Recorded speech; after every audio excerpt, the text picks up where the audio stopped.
Ito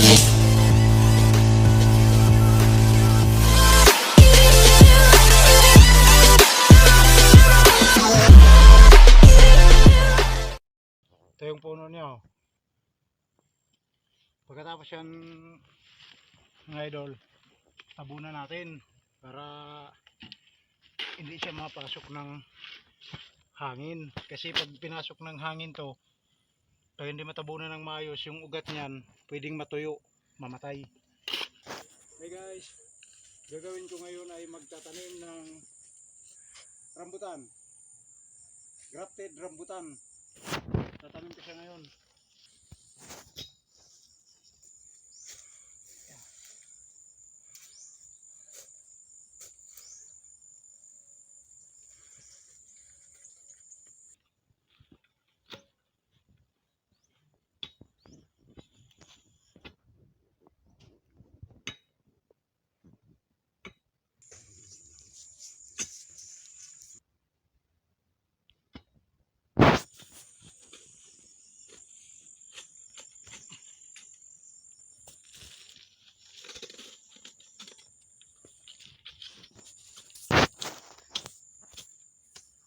Tapos ko na siyang nahukay yung butas niya.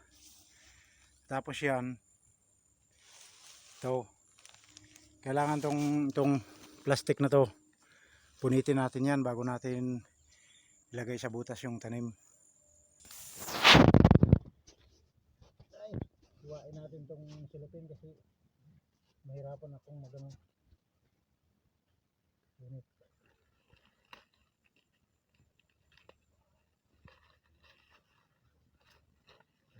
Ilagay natin siyang unit sa butas. Yep.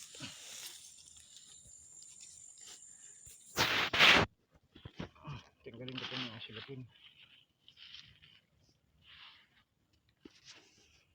O, diba? Ito yung puno niya.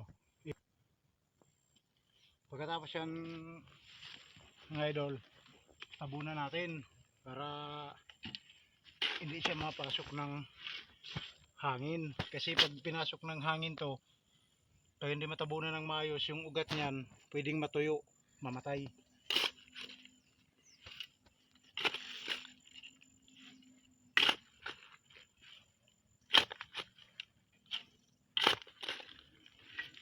So para makasigurado tayo na masidsid yung lupa, para yun nga, walang hangin na papasok sa loob, para hindi matuyo yung ugat niya, sidsirin natin.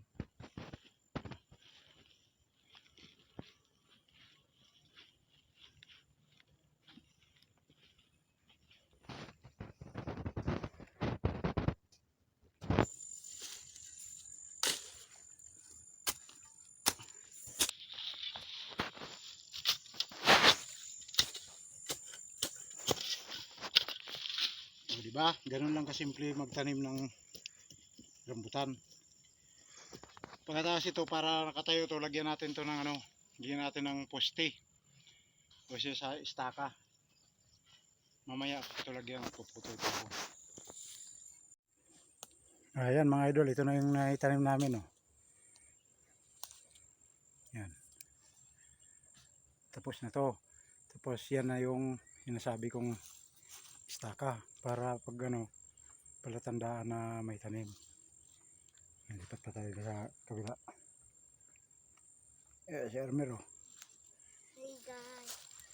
Ayan Ito pa.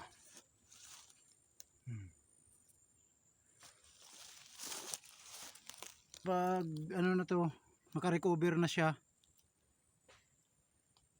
abunuhan na agad siya habang nag-uulan pa. Ganda abunuhan, mabilis lumaki. Okay, thank you.